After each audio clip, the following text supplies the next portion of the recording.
Muy buenas tardes, bienvenidos y bienvenidas a En Persona, este espacio de conversación presencial, frente a frente, en que de alguna manera desarrollamos o cultivamos el viejo rito del diálogo. La filosofía, el pensamiento en Occidente partió con el diálogo, los diálogos platónicos. No era una sola persona pensando ideas sola, sentada en su casa o en su escritorio, sino que caminando por los jardines de la academia. Y hoy día es fundamental restablecer la conversación honesta, la conversación abierta, desprejuiciada, la conversación en persona.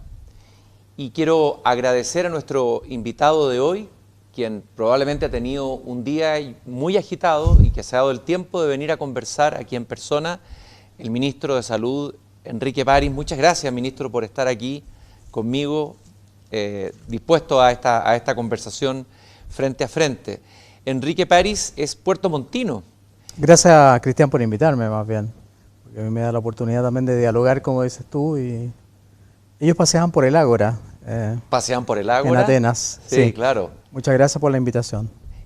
Bueno, Enrique París, decía yo que es puertomontino, pero sus padres, tengo entendido que eran de origen chilote. Su madre, y por ahí tal vez le viene la vocación médica, fue químico-farmacéutica, y tuvo dos farmacias. Sí. Lo que he averiguado, una es la farmacia Angelmó, en Chorrillos, sí. Y ella se llamó Carmen Mancilla, era su padre. Su padre, Enrique París, es el bombero más antiguo de Puerto Montt y acaba de fallecer. Sí. Enrique París fue muy activo en su colegio, el Colegio San Francisco Javier, muy activo en la pastoral, mejor compañero de curso, mejor alumno de su generación. Su padre fue jefe de campaña de Frei Montalva, una familia demócrata cristiana, y la trayectoria de Enrique París es una trayectoria bien notable. Fue 2 veces presidente del Colegio Médico entre el 2011 y el 2017. También ha trabajado como asesor de los gobiernos de Lago y de Bachelet, de varios ministros de salud. Fue médico general de zona en Achao y además es fundador de un proyecto muy importante, muy interesante, el Centro de Información Toxicológica y Medicamentos de la Pontificia Universidad Católica, de la que vamos a hablar de todas maneras en esta conversación. Ministro, usted partió citando, no sé si fue hoy día o ayer, una frase de la canciller alemana Angela Merkel. Y en esa frase, Angela Merkel de alguna manera releva nuestra condición de vulnerabilidad, lo vulnerable que somos los seres humanos y cómo nos necesitamos unos con otros. Lo primero que quisiera preguntarle es si Angela Merkel es uno de sus referentes. No necesariamente. La admiro mucho y ella ha tenido como un renacimiento dentro de Alemania, porque durante un tiempo estuvo bastante decaída desde el punto de vista político, me refiero, no como persona. Y ha tenido un renacimiento no solamente en Alemania, yo creo que en toda Europa ella ha marcado un liderazgo importante. Y estuve leyendo un artículo sobre ella y copié las frases, que me gusta de repente citar alguna frase en esa conferencia de prensa que damos, para que no sea tan rutinaria. Y no para que no sea solo cifras, ¿no es cierto? Exactamente, para que no sea solo cifras. Y bueno, ahí se expresaba una idea que tiene ella de que Europa tiene que trabajar en conjunto, no solamente en contra del coronavirus, sino que también en contra, o a favor más bien, de la recuperación de Europa, cosa que aquí en Latinoamérica todavía no se ha destacado con claridad, por lo menos. Yo sé que el presidente Piñera ha liderado algunas reuniones con otros presidentes de Latinoamérica, pero quizás nos falta también eso, trabajar más en conjunto. De repente han habido críticas, como tú sabes, incluso entre países hermanos por el manejo de la pandemia, incluso de las cifras, pero echo de menos, esa falta de visión unitaria en Latinoamérica para combatir el coronavirus, y no solamente para eso, sino que para justamente buscar después fórmulas que nos permitan salir adelante, porque obviamente esto no es fácil. Parece que más bien la pandemia ha pillado un mundo dividido, un mundo global en crisis, es decir, una Unión Europea que intenta reconstituir su unidad, un Estados Unidos separado del resto del mundo, una pelea entre China y Estados Unidos y además conflictos políticos al interior de los países. Nuestro país también pareciera crispado y eso podría ser un elemento negativo en esta idea que plantea Angela Merkel, de reconocernos vulnerables y saber que solo nos salvamos si nos salvamos todos juntos. Somos muy vulnerables como seres humanos y creo que lo conversamos una vez en los virus, entre comillas, ¿no? Es como un animal de la selva que se disputa la presa en este caso del ser humano. Por lo tanto, en esa disputa por una presa sobre la cual él quiere dominar o quiere reproducirse, produce mucho daño en el ser humano y creo también que en la sociedad es lo que estamos viendo. Y como tú dices muy bien, venimos desde una situación de crisis también de octubre, social, económica, en fin, que ha golpeado mucho al país. Yo fui crítico, antes de ser ministro dije que me parecía, digamos, extraño que hubiese grupos de personas que quisieran trasladar la crisis social a la crisis sanitaria. Por eso es que creo que lo que dijo Angela Merkel o lo que dices tú ahora, que en este caso hay que actuar con unidad de... La unidad hace la fuerza, bueno, una frase tan cliché, pero es verdad, tenemos que actuar con unidad ante el coronavirus. Puede que haya disputas en otro tipo de aspectos o de partes de del manejo político o de la sociedad chilena, pero ojalá que contra esta pandemia estemos unidos, eso es muy importante. Y tal vez esa falta de unidad, esa falta de confianza, hablaba del antiguo ministro de Salud, su antecesor, ha conspirado un poco y se ha metido un poco también en la pandemia y ha sido uno de los factores de que hayamos tenido un momento de alto contagio y que estemos en los primeros lugares de contagio en el mundo. Yo creo que la falta de confianza se tradujo en una falta de, voy a decir una palabra que no le gusta a todo el mundo, pero de credibilidad en relación a las acciones que se estaban tomando. E incluso recuerdas que hubo sospecha, no sospecha, pero se tuvo duda con respecto a las cifras, por ejemplo, que se daban. Se pidió que se fueran cambiando la forma de calcular los fallecidos o de calcular los casos. Entonces eso yo creo que contribuyó a perder a veces el norte, porque el norte no es contar cifras ni contar fallecidos, desgraciadamente existen, sino que tener una forma, una campaña, una forma de trabajar que permitiera derrotar el virus. Esa credibilidad, yo creo que, esa falta de credibilidad más bien, yo creo que ha ido disminuyendo un poco con el tiempo. Quizás el tema de la discusión del 10% de la AFP y todo eso, como que dejó de lado, en parte, no totalmente, la discusión de la pandemia, y además los números son un poco mejor, leve mejoría, decimos nosotros siempre.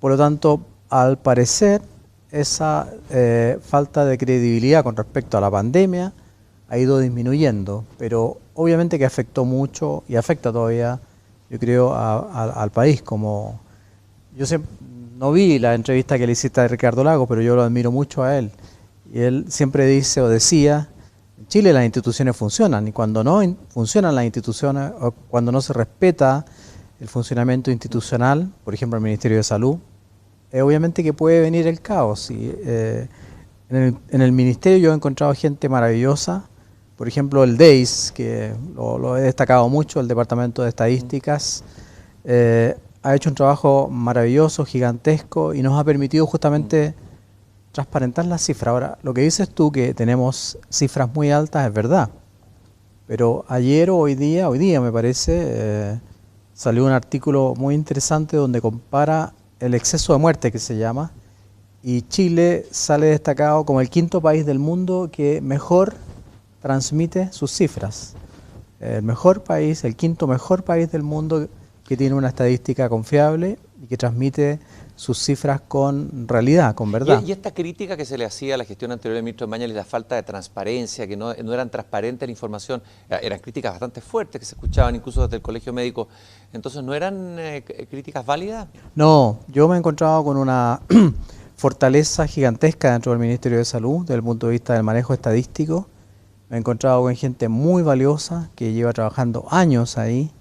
De hecho, me reuní con la persona que fundó el DEIS, con una doctora, con Danuta Rach, y ella me explicó cómo se hizo todo este trabajo estadístico. Lo que pasa es que hubo cambios, sí, en la forma de llevar la contabilidad de los fallecidos. Durante un tiempo lo llevó, por así decirlo, el mismo gabinete del ministro. Después se hizo esta relación entre el Servicio de Registro Civil más los laboratorios y finalmente llegamos a un acuerdo en el cual participaron también la opinión de científicos, del mismo colegio médico, de centros de estudio, de que el conteo lo lleve el DEIS para que sea lo más transparente posible. Y hemos llegado a un consenso. Yo me reuní con mucha gente, Espacio Público, el Grupo de los 40, el Colegio Médico, gente especialista en estadística, y todos estaban apuntando a que lo ideal era que la estadística la llevara el DEIS, y es lo que estamos haciendo ahora. Por lo tanto, se ha transparentado mucho el manejo de las cifras. Ministro, usted habló, recién dijo ahí, derrotar al virus. ¿Se puede derrotar este virus o va a haber que convivir con él? ¿Cuál sería la derrota de este virus? Yo creo que va a haber que convivir con él. Esa fue una pregunta hoy día de la reunión de prensa. Este es un virus endémico, probablemente igual que la influenza, igual que el sincicial o igual que otros virus. Lo más probable es que vuelva a seguir apareciendo hasta que no tengamos una vacuna. Cuando tengamos una vacuna, es probable que el virus, digamos, se detenga durante la época en que tú logras vacunar a una cantidad importante de personas.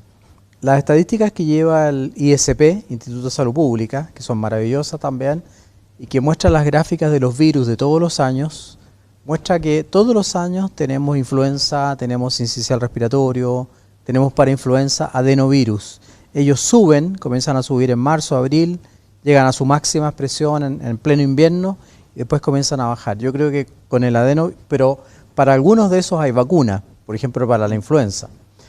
Yo creo que con el virus, coronavirus, COVID-19 va a pasar lo mismo. Si no tenemos vacuna, vamos a tener el virus presente siempre, va a ser muy difícil erradicarlo totalmente. Pero si tenemos vacuna, cuando logremos vacunar a la gente, va a comenzar a bajar, pero va a volver a aparecer seguramente al próximo invierno, eso se va a mantener. Ahora, entiendo que el Estado, el gobierno chileno está buscando, ya está comprometido en hacer esta experimentación de algunas vacunas, particularmente de un laboratorio chino, y que hay otras posibilidades también de experimentación. Y empieza a despertarse como una esperanza. Leí una vez un artículo del filósofo Sabater, decía, bueno, esto es una gripe fuerte, encontremos la vacuna y se acaba todo, no hagamos más reflexión sobre el mundo, lo que va a cambiar. Pero tal vez ahí hay una esperanza que también tiene sus riesgos, digamos. O sea, en todos nosotros está la esperanza que va a aparecer la vacuna y con eso termina. ¿Y qué pasaría si la vacuna no funciona? ¿Qué es una alternativa posible? O que tenga un bajo rendimiento, que también puede ocurrir. Por supuesto. Bueno, ahí el Ministerio de Ciencias ha hecho un gran trabajo, el ministro Kub, con un grupo de personas que también trabajan en el Ministerio de Salud, algunas. Ha seleccionado 12 grupos o 12 empresas que podrían tener una producción adecuada de vacunas. De esos 12, son 4 las que están en fase 3, que se llama fase 3, cuando tú puedes probar la vacuna en seres humanos en grandes cantidades. Y de esas 4 que están en fase 3, la Universidad Católica ha hecho un convenio con una de ellas, que es una empresa china, para partir con los estudios en Chile en seres humanos. Obviamente que antes se pasó por las otras fases, se requieren 3.000 personas aproximadamente. Pero lo que dice este filósofo es hasta cierto punto verdad, porque un virus que es endémico no desaparece con la vacuna. ¿Por qué? Porque las vacunas tienen un periodo de efectividad o te crean defensas, para explicarle a la gente, que duran poco tiempo, o sea, pueden durar un año o menos. Por lo tanto, cuando a ti te bajan los anticuerpos y vuelve el virus, ¿qué es lo que pasa con la influenza? Si no te vacunas, te vuelve a dar la influenza. Y además que el virus puede ir mutando, puede ir cambiando, que es lo que ha pasado con la influenza. Por lo tanto, la vacuna da un periodo de protección acotado en el tiempo. Pero es mejor tener vacuna que no tener vacuna, obviamente. Ahora, tienes toda la razón. No todas las vacunas son efectivas y capaz que tengamos fracasos con algunas vacunas. Eso hay que tenerlo muy presente. Es por eso que el abanico es amplio. No hay que vacunarse con una sola vacuna. haciendo una analogía con eso, no hay que inclinarse solo por una vacuna. Yo creo que tenemos que tener la posibilidad de escoger varias vacunas. Y ahí venía mi reflexión con respecto a Latinoamérica, porque lo ideal sería que ahí nos uniéramos a través de la Organización Panamericana de la Salud para que los países de Latinoamérica tengamos acceso a vacunas en conjunto. Sería mucho más loable. ¿Qué es lo que hacemos con otras vacunas, entre paréntesis? Ahora, Simón Bolívar decía que unir América es más difícil que arar en el mar. Yo creo que sigue siendo difícil, por lo que vemos, pero en este punto de la salud humana yo creo que debería ser un poquito más fácil. Espero que sí. Han surgido voces en el mundo, en Alemania, estaba viendo la otra vez una conferencia de varios médicos en Estados Unidos, voces críticas de estos confinamientos radicales, por decirlo así. Un confinamiento muy fuerte, todos los habitantes, por lo menos de la región metropolitana, es un confinamiento que lleva al extremo la resistencia humana, diría yo. Y algunos dicen, se levantan voces críticas diciendo que los efectos colaterales de estos confinamientos pueden ser tanto más grandes que los efectos del coronavirus. Es decir, gente que no va al médico, que puede presentar síntomas de un cáncer y no se va a ver a tiempo y por lo tanto se va a morir después, gente que se muere el corazón, bueno, y empiezan a enumerar. Y tal vez todavía no tenemos las cifras completas o una mirada científica global para evaluar realmente de si acaso este confinamiento no va a producir, estos confinamientos en el mundo no vayan a producir efectos peores que el virus mismo. ¿Qué piensa usted de eso? Bueno, tenemos algunas cifras, es así. Yo he hablado harto de los determinantes sociales en salud. La salud no es solamente tener hospitales y tener inyecciones, vacunas, medicamentos, sino que la determinante social es lo que rodea al individuo y que modela su salud un poco. Entre ellos justamente están las enfermedades preexistentes, está la calidad de la vivienda, que también ha influido en la pandemia, está el tener o no tener trabajo, que también influye en la cuarentena y en la pandemia, tiene que ver con el estado nutritivo, que también curiosamente ha tenido que ver con la pandemia. Tú sabes que los obesos tienen mucho peor pronóstico y evolución que la gente de peso normal, o al revés, si está muy desnutrido. Este fenómeno que tú describes también está ocurriendo en Chile. Tanto la salud privada como la salud pública ha visto que han disminuido los controles de embarazo, han disminuido los controles de niños sanos, han disminuido los programas de vacunación, incluso han disminuido los controles dentales, porque obviamente es mucho más difícil atender a los dentistas porque hay mucho más diseminación del virus. Han disminuido los controles por hipertensión arterial, probablemente han disminuido los controles también que tienen que ver con el tema del cáncer, aunque ahí hemos hecho más esfuerzo, pero es verdad, la gente por temor a ir al médico o al consultorio se queda en la casa y puede aumentar su enfermedad.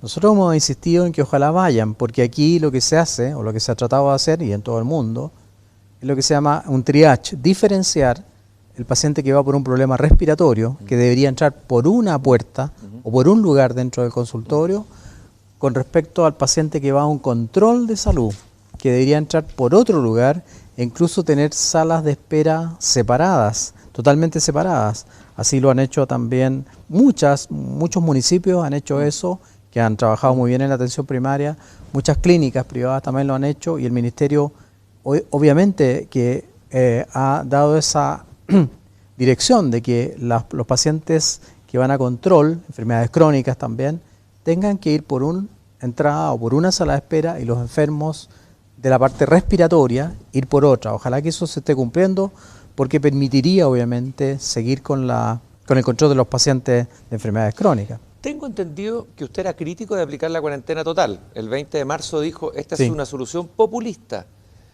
¿Cómo se le va a negar a la gente de salir al supermercado, a las farmacias, etcétera? Como ministro ha tenido que aplicar la cuarentena total. A ver, ¿cómo unimos esas dos miradas? No, yo dije que me oponía a la cuarentena total sin preparación, Cristian. Porque anunciar la cuarentena total de la noche a la mañana, lockdown, además palabra en otro idioma que yo creo que el 80% de la población chilena no la entendía, sin ninguna preparación era populista. Pero el gobierno ha hecho esfuerzos para preparar a la población.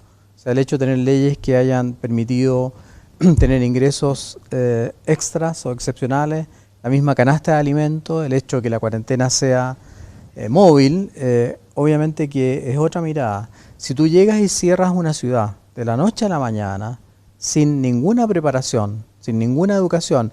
Este plan, por ejemplo, de apertura, que es al revés, que requiere mucha preparación y ha requerido mucho estudio, es lo contrario. Si tú cierras la ciudad de la noche a la mañana, dejas fuera, y fue lo que pasó, a la gente que no tiene sueldo y salario, los mismos determinantes sociales. Yo decía, esa persona que vende sándwich en una construcción o que vende la sopaipilla a la entrada al metro, que vive de eso, si tú la encierras en su casa, es peor, porque se va a enfermar o se va a morir de hambre. ¿Por qué? Porque no va a tener el ingreso diario que necesita para mantener a su familia. Por lo tanto, para llegar a una cuarentena estricta, cerrada, tú tienes que tener una etapa de preparación. Yo a eso me refería. Y este gobierno yo creo que ha hecho esa etapa de preparación. ¿Y esa ayuda social ha llegado realmente a la vena? Ha habido voces muy críticas. Incluso todo este debate del 10% de retiro de la AFP lo justifican quienes están por ese retiro, diciendo que no está llegando la ayuda, que hay una parte de la clase media completamente desprotegida, que ha llegado a algunos sectores. ¿Cómo lo ve usted en terreno? En su recorrido por Chile, digamos? Bueno, yo estuve en la mesa social COVID-19 antes de ingresar al gobierno. Varias semanas antes, creo que meses, incluso estuve en la mesa social. Y los alcaldes eran al comienzo bien críticos, obviamente, de la parte de ayuda social económica del gobierno, pero poco a poco se fue trabajando mejor, se fue entendiendo mejor. Por ejemplo, el hecho de las canastas o de las cajas de alimentos, acuérdate que fue aprobado por un 80% de la población. Y además se comenzó a inyectar dinero fresco para las familias, digamos, que lo necesitaban. Yo creo que se ha reaccionado bien. Desde mi perspectiva, lo que yo he hecho o lo que he visto, como dices tú, viajando, porque he ido a varias partes, no he recibido quejas de ese tipo hasta el momento. Siempre los problemas han estado relacionados con salud o con la residencia sanitaria. Ahora, pero para que un 80-85% de la gente esté a favor de retirar los fondos de pensiones, siendo que los economistas y los técnicos dicen que es una medida absolutamente populista, ineficaz, y que está produciendo incluso un quiebre institucional esta medida, un quiebre político, es porque hay algo está pasando con esa gente que se siente más vulnerable o tiene el terror de cruzar la línea desde la clase media a la pobreza, digamos, ¿no? Bueno, volviendo a la cuarentena, eso es lo que produce la cuarentena. La cuarentena larga, sin control, sin ayuda, es ineficaz. En otros países se ha demostrado que la cuarentena, justamente cuando es muy prolongada, y por eso es que estamos preparando este programa paso a paso, cuando es muy prolongada, produce un deterioro tan grande en la persona, no solamente, digamos, económico, sino que mental, de diferente tipo, que hace que no cumpla la cuarentena. Entonces la cuarentena tú la nombras y parece que fuera cuarentena,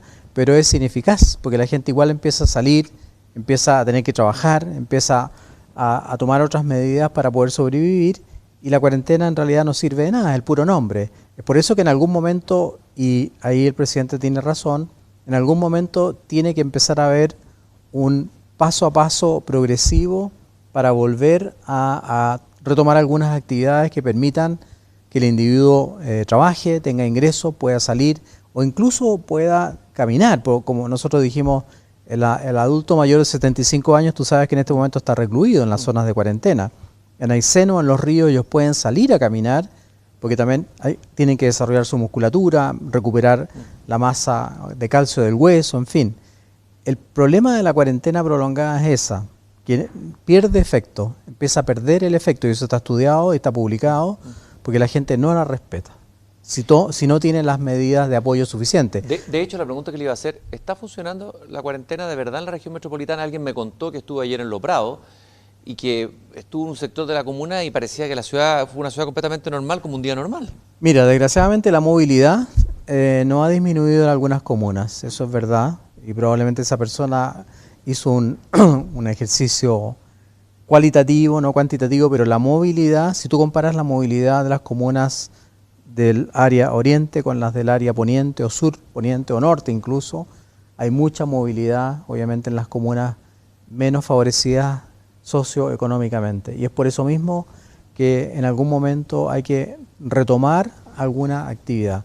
En el área oriente la movilidad se ha mantenido más baja, pero hay una diferencia bastante grande entre ambas zonas de Santiago, de la región metropolitana. Ministro, usted tiene una larga trayectoria, una vocación por la salud pública. Yo he conversado con usted antes y sé que es un apasionado de la salud pública y un enamorado de este país. ¿Qué significa, cómo se ha sentido mirar esta pandemia? Ya no mirarla, porque no puede mirarla como espectador, sino que administrarla, aunque dicen que los ministros tampoco pueden administrar la pandemia, porque la pandemia a veces tiene sus propias lógicas, pero estar en el papel de ministro, después de haber estado en el de o experto, o asesor, o presidente de colegio médico, ¿cuál es la diferencia? Bueno, yo no soy especialista en salud pública, no tengo esa especialidad, que es una especialidad que valoro mucho. Reconozco que la salud pública es una ciencia que tiene que desarrollarse más en Chile, que hay que darle mucha importancia a los salubristas. Creo que durante un tiempo no se les consideró lo suficiente.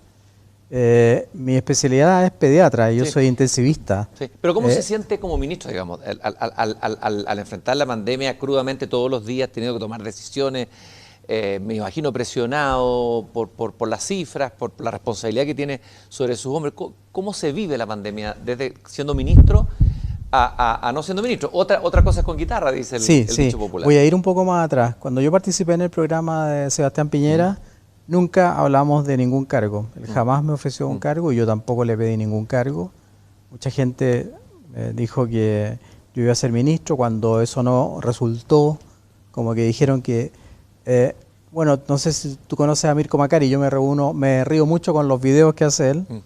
Él dice que yo me quedé con el cuello súper largo cuando no me nombraron ministro, pero me río y yo le escribí y no me contestó. Y nunca hablamos de eso con Piñera, con el presidente. Y ahora cuando él me llamó por teléfono para nombrarme ministro, yo pensé que me llamaba por otra cosa, porque de repente me llamaba para preguntarme datos de las vacunas, de los exámenes, del PCR, los test rápidos. Y yo me llamó por teléfono, yo le digo, buenas tardes, presidente, y le empiezo a hablar al tiro yo. Le digo, he visto el tema del PCR, no sé, bueno. No, me dijo, yo lo llamo por otra cosa. ¿Por qué? Porque quiero preguntarle si aceptaría ser ministro. Entonces, bueno, yo le dije que sí, que lo iba a consultar con mi familia, pero que sí. Y en realidad, como dices tú, otra cosa con guitarra. Es un trabajo agotador, tiene miles de variables que no se pueden manejar todas. Tienes que confiar en tu equipo. Los dos, la subsecretaria Daza y el subsecretario Zúñiga, han hecho un trabajo enorme. Los Ceremis de Salud es una organización gigantesca. Los Ceremis y los directores de servicio han colaborado enormemente. El mismo Ministerio de Salud, los mismos alcaldes, la atención primaria, los gremios han colaborado enormemente. Entonces, obviamente que yo lo acepté con mucho miedo y todavía tengo miedo, me da como angustia. Yo llego a la casa, durante el día que estoy trabajando y reuniones y llamadas y montones de Zoom, como que se me pasa el día, pero cuando llego a la casa en la tarde, en la noche, siempre llego con angustia. Y las cifras que llegan todos los días nos las hacen llegar súper tarde, 10, 11 de la noche. Entonces, cuando veo las cifras en el celular, la estadística, ya me quedo más tranquilo por el momento. No sé si las cifras irán a cambiar. Pero es un trabajo agotador, pero también me he sentido reconfortado con el apoyo que he tenido de los funcionarios de salud. Y por eso ha sido bueno ir a regiones, porque cuando tú vas a regiones y vas a un hospital chico, o vas a un hospital grande, o vas a un hospital acá en Santiago, y le dices al personal, estoy agradecido de su trabajo, quiero reconocer lo que están haciendo, como que tú les infundes un ánimo, y eso es lo que más me ha impresionado. ¿Y qué le da ánimo a usted? ¿Qué le infunde ánimo a usted cuando está en esa crisis de angustia para partir al día siguiente con energía de nuevo? No, a mí me da mucho ánimo ir también a regiones. Por ejemplo, cuando fui a Chiloé, fue muy estimulante como la gente quería saludarme, quería darme las gracias, no sé en fondo por qué, pero me da ánimo el contacto con la gente. Me da ánimo también que los resultados obviamente vayan de a poco siendo levemente positivos. Me da ánimo cómo responden los funcionarios de salud, eso me da mucho ánimo. Yo llamo de repente a un Ceremi, o llamo a un jefe de servicio, o llamo a un hospital, a un director, para preguntarle cómo va la cosa, y eso me da ánimo porque ellos responden de inmediato, ponen toda su fuerza. Los intendentes también, increíblemente los alcaldes. Con el alcalde de Coronel al principio tuvimos diferencias, después yo lo llamo y él me llama y me cuenta cómo va su comuna, que está muy contento, en fin. Eso me da ánimo tener el feedback o la relación, la buena relación con la gente y saber lo que está pasando, obviamente, porque no me gusta estar, digamos, desconocer lo que está pasando. ¿Cuál es su evaluación de la gestión del ministro Mañalich? La gestión que usted recibió. Sí, yo he dicho siempre que fue muy buena su gestión. La estrategia del Ministerio de Salud era testear, o sea, detectar los casos, trazar, aislar y tratar a los pacientes graves. Y ya lo he dicho, se hizo muy bien lo del test. Tú sabes que Chile es el país que hace más test en Latinoamérica por millón de habitantes. Sobrepasamos los 70.000 tests por millón de habitantes, es un récord gigantesco. Argentina hace 11.000 tests por millón de habitantes, por ejemplo. Nosotros hacemos 7 veces más. Se hizo muy bien todo el tema de los ventiladores mecánicos, de la creación de unidades de cuidado intensivo. Eso se aumentó en un 400 o en un 500% en algunos lugares.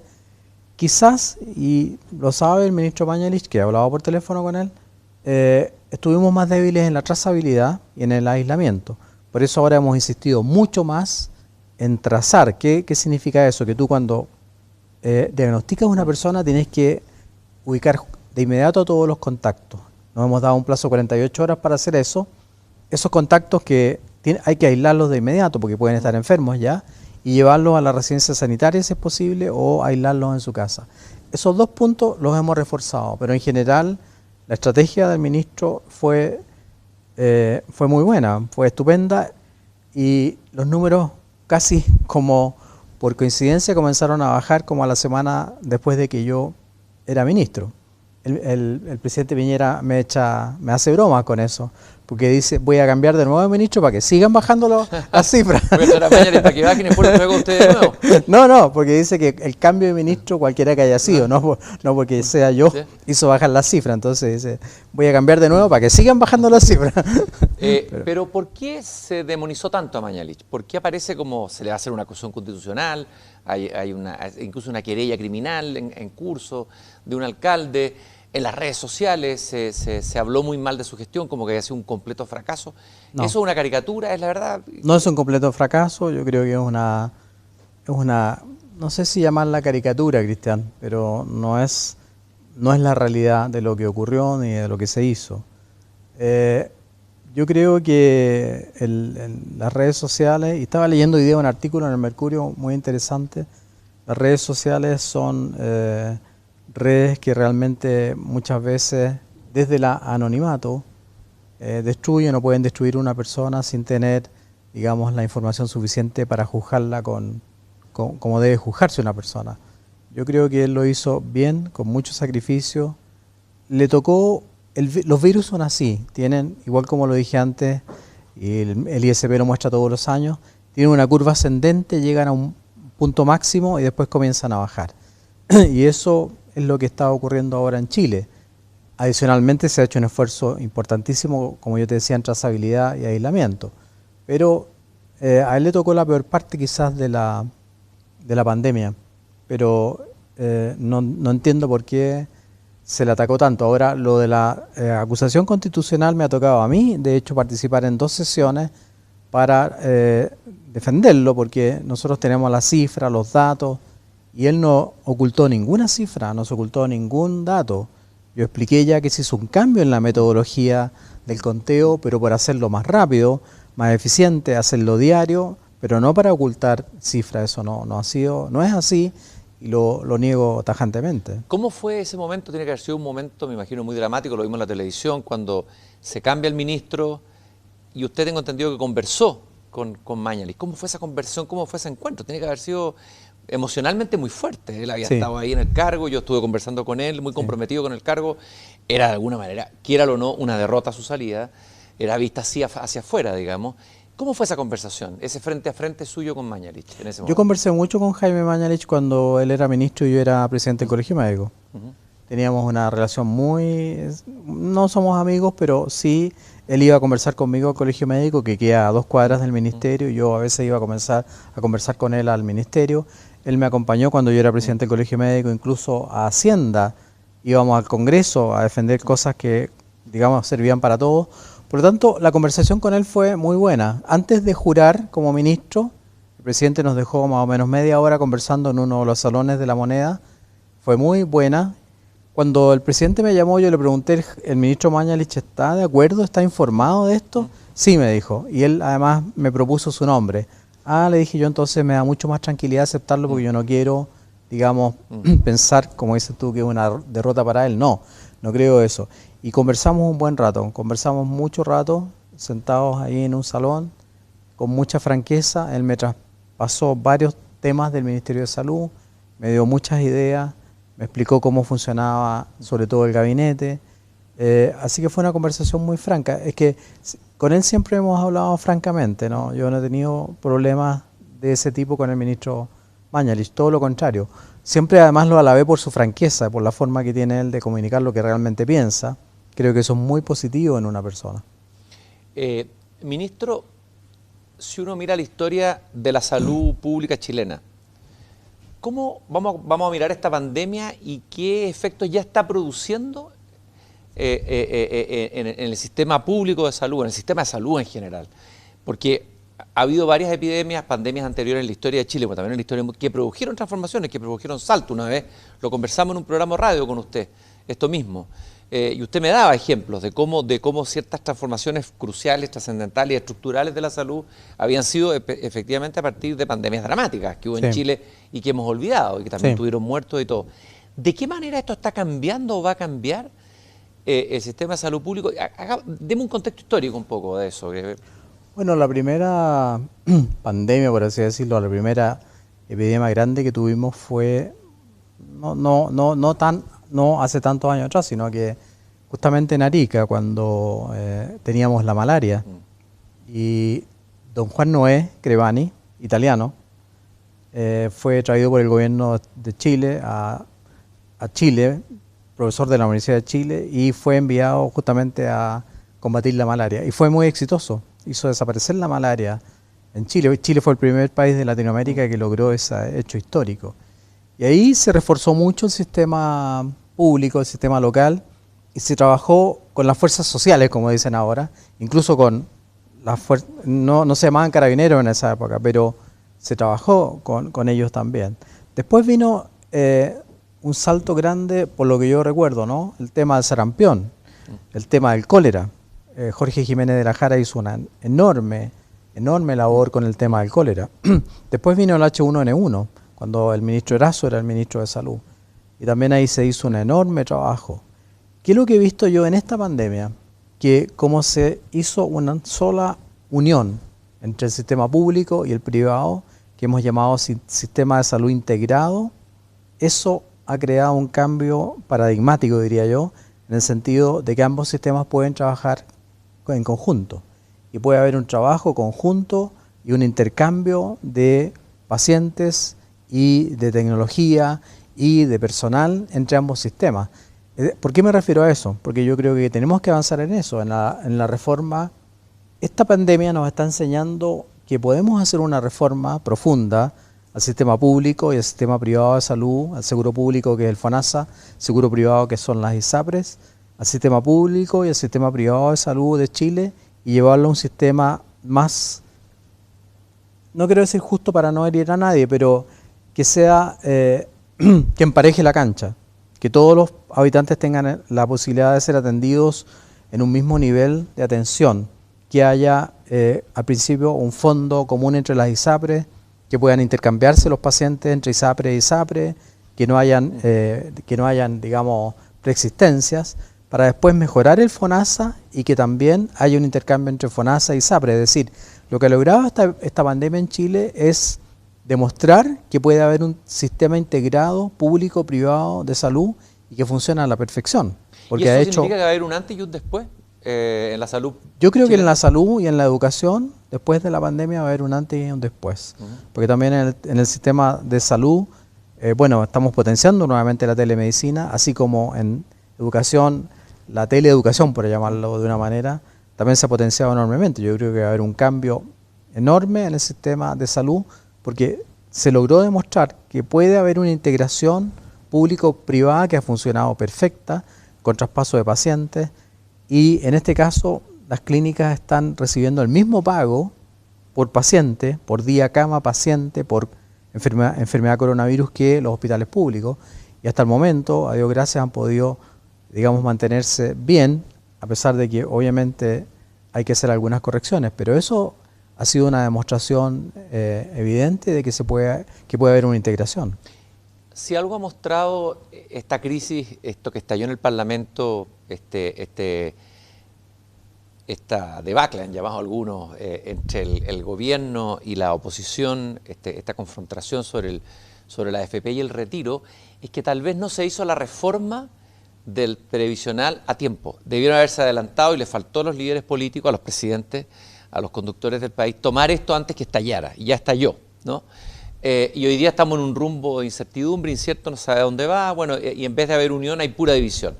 No puede pasar lo mismo con las ISAPRES, es decir, entiendo que hay una ley de la ISAPRE que según el ministro Mañalich se quejaba que estaba detenida en el Parlamento. Si no se hace esa reforma pronto, esto también va a estallar de mala manera finalmente. Cuando no nos adelantamos los problemas, estos estallan. Así es. ¿No? Así es. El tema de la previsión, que no soy experto, pero lo estuve leyendo hace poco también algo al respecto, es un proyecto que viene desde por lo menos el primer gobierno de Bachelet, el primero de Piñera, el segundo de Bachelet, se siguió discutiendo y nunca avanzó. Yo creo que cuando los problemas no se solucionan, obviamente que explotan, lo dice Shakespeare en Enrique V. Sí.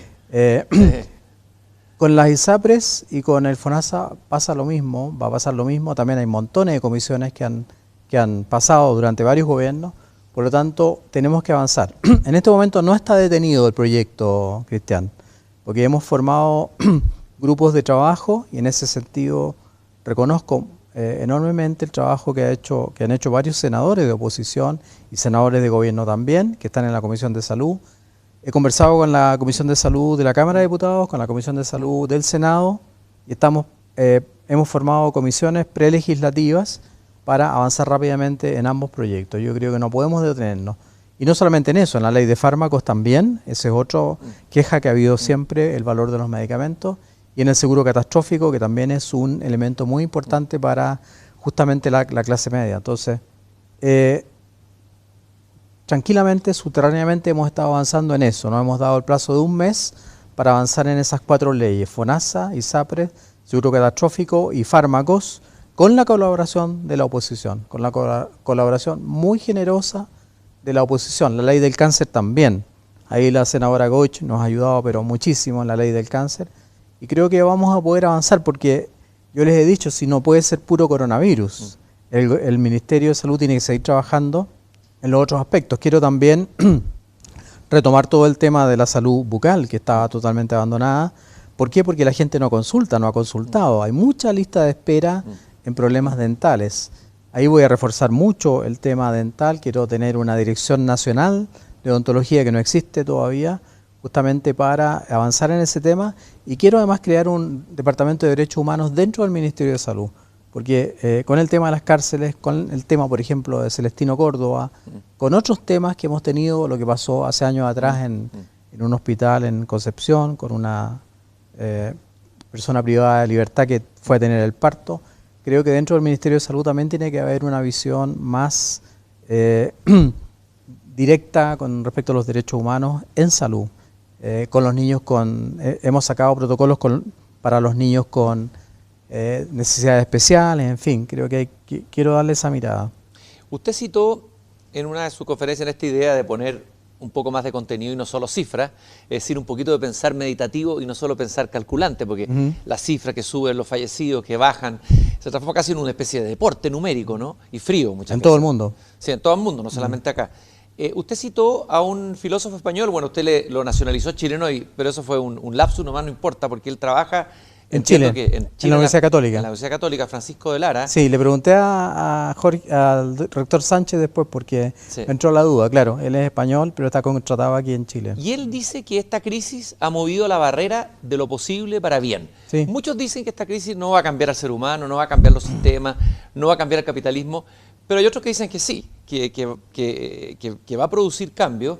Y él habla de una mirada sistémica, no solamente en el tema salud, y no solamente tecnocrática, que nos obliga a revisar en lo que estábamos mal, a enfrentar las crisis que estaban escondidas, invisibilizadas. O sea, tiene una mirada esperanzadora que esto va a provocar cambios. A ver, me gustaría profundizar en eso, ministro. Bueno, Bachelet dijo una vez eso, que hay que correr la barrera, acuérdate. Yo creo que coincido con De Lara y me gustó mucho esa entrevista que dio él, o un artículo que escribió, porque coincido plenamente con él.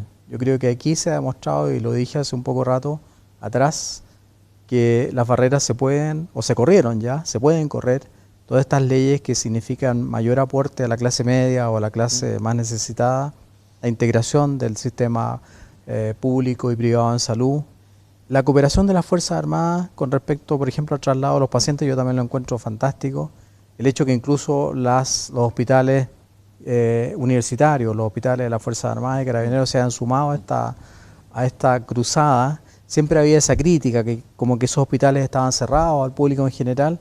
Yo creo que sí, ha permitido correr, digamos, correr la barrera y tener una mirada más esperanzadora. Yo no veo que aquí hayan cosas tan negativas. La pandemia nos ha traído también cosas de esperanza. También cité a Barack Obama en el mismo sentido. Digamos que ante la adversidad, ante digamos, los avatares de esta pandemia o de lo que puede ocurrirle a un ser humano, es bueno tener una mirada de esperanza, no es negativo, todo lo contrario es positivo. Siempre que uno siga luchando, obviamente, por avanzar en lograr los objetivos que se ha fijado primariamente. A veces en este confinamiento y cuando uno ve las disputas de la clase política o ciertos espectáculos en el Parlamento, uno tiene tentado a caer en la desesperanza, pero había un filósofo chileno, Jorge Millas, que en momentos muy críticos en el país decía a sus discípulos, hay que alentar la esperanza. Sí, yo no conocía a Jorge Millas, pero si lo dijo así, bueno, lo comparto plenamente. Me parece que él era bien cercano al presidente Eduardo Frei Montalva, como muy tú cercano. dijiste. Hicieron el discurso junto en el plebiscito el plebiscito trucho del 80. Sí. Habló en el Caupolicán Frei y habló el filósofo Jorge Millas. Sí, me acuerdo. Me acordaba que había una relación muy cercana entre ellos. Es que yo creo que es la única forma. También me gusta mucho Teresa de Calcuta en el sentido de que la gente dice, ¿qué puedo aportar yo? ¿Cómo puedo yo aportar como persona, digamos, en la sociedad? Yo creo que aquí todos pueden aportar, manteniendo lo que hemos pedido que se mantenga, la distancia física, el uso de la mascarilla, el lavado de manos, en fin, aunque eso parezca una cosa tan repetitiva, es fundamental. Y ella decía que el mar, digamos, el mar de dificultades que tiene la humanidad es tan grande, pero incluso aunque sea así, una gota de agua que uno pueda colocar hace la diferencia. Yo creo que eso nos hace pensar de que todos podemos aportar esa gotita de agua que va a ayudar a mejorar la situación del país en esta pandemia. Hablando con un muy querido amigo mío que vive en Puerto Montt, que tiene un programa de radio, me decía, estaba muy feliz de que un puertomontino asumiera como ministro de Salud. El hecho de haber nacido, de haber pasado su juventud, su infancia en Puerto Montt, el hecho de haber sido médico en zona en Chiloé, me imagino que le ha dado una mirada de los problemas nacionales y también del tema de la salud y del tema político en el sentido más amplio, con P mayúscula, digamos, que es distinta que la del que está en la región metropolitana, digamos. O sea, la mirada regional, la mirada territorial, el tener un anclaje en esa realidad. Hablemos un poco de eso y de su historia, sí. Ministro. Bueno, mis papás tenían una farmacia en Angelmó, como tú dijiste, que se llama Farmacia Angelmó. Yo tenía el recuerdo que era una farmacia ya fantástica, gigantesca. ¿Ya? Y después, hace poco vi un video. Tenía un tío mío que falleció, desgraciadamente, que era de la Fuerza Aérea. ¿Ya?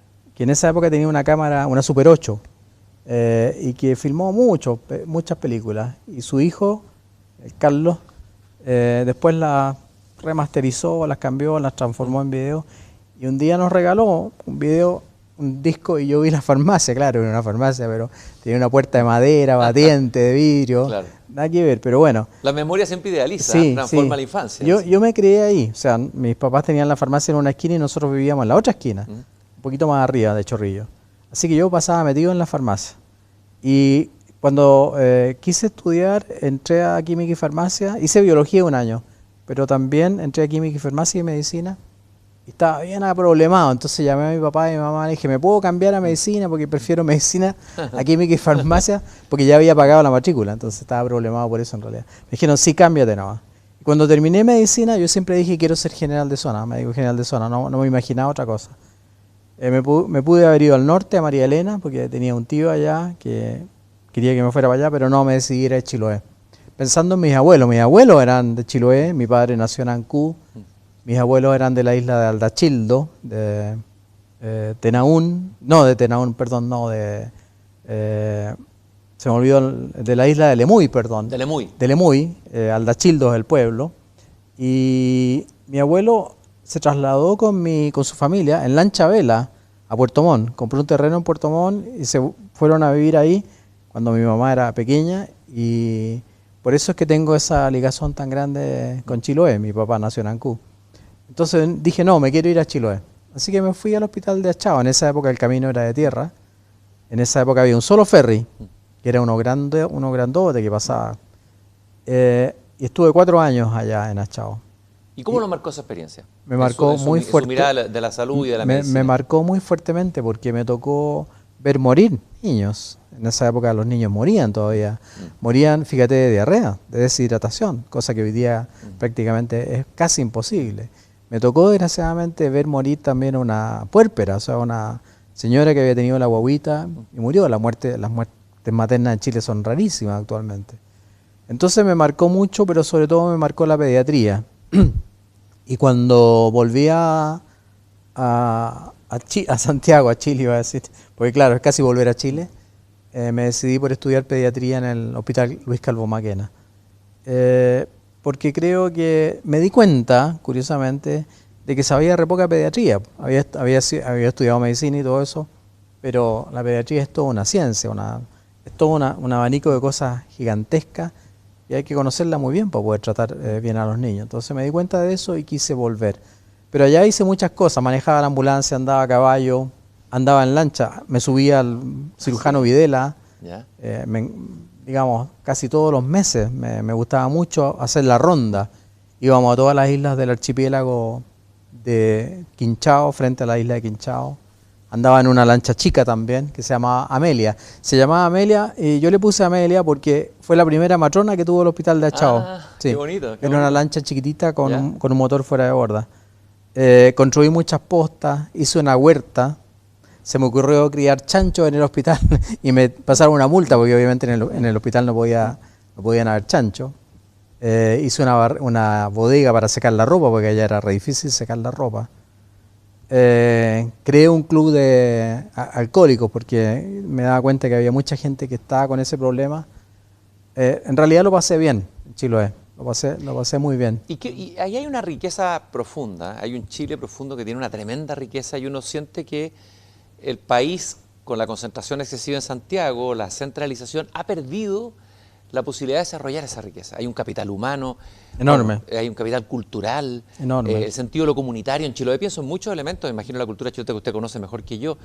De alguna manera, esta misma crisis no debiera cambiar la mirada de cómo pensamos el país en las próximas décadas, de descentralizar, de ocupar más el territorio, de salir de ciudades más hacinadas, que son las más golpeadas por pandemias como esta, que probablemente van a venir otras, eso dicen algunos virólogos. Sí. ¿Cómo lo ve usted eso? Bueno, tienes toda la razón. Yo creo que uno de los factores que incidió justamente en la multiplicación viral aquí en la región metropolitana es el hacinamiento, la cantidad de personas por metro cuadrado, la mala calidad de la vivienda, lo dije antes, o sea, vivir en una vivienda de 40 metros cuadrados, de 50 metros cuadrados, o peor, en un cité o en una casa dividida muchas veces, obviamente que favoreció enormemente la diseminación del virus. Es bien curioso porque si tú ves las cifras, estábamos hablando antes, ¿no?, del norte y del sur. En el sur de Chile la positividad de los exámenes de PCR es mucho más bajo que en el norte de Chile. La cantidad de pacientes por habitante, la capacidad de pacientes contagiados es mucho menor que en el norte de Chile. El sur de Chile ha salido antes de la pandemia que el norte. Pueden haber razones también que tienen que ver con el clima, con la temperatura, no sé. Pero es verdad que en los lugares donde hay una menor población o donde la gente está menos hacinada, aparentemente, bueno, es lógico, el virus no se disemina tan rápidamente. Y eso es verdad, o sea, no sé por qué estamos todos concentrados aquí en la región metropolitana. La gran concentración ocurre en la región metropolitana, en Valparaíso y Viña del Mar y en Concepción, ¿ah?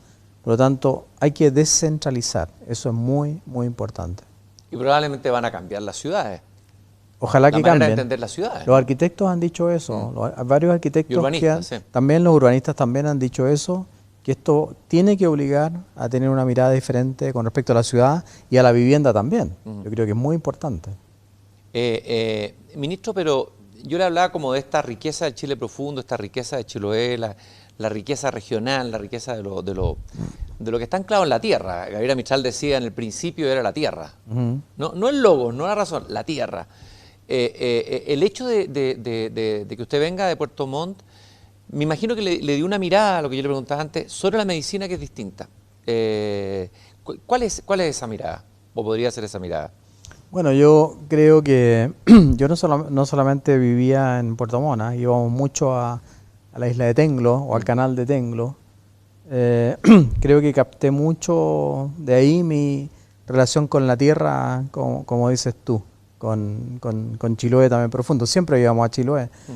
Creo que me ha hecho más cercano a la gente, quizás, o a comprender más el dolor, el sufrimiento de la gente, porque el hecho de haber sido médico general de zona, por ejemplo, una vez recuerdo me tocó ir a atender un parto de una lancha que venía llegando de una isla.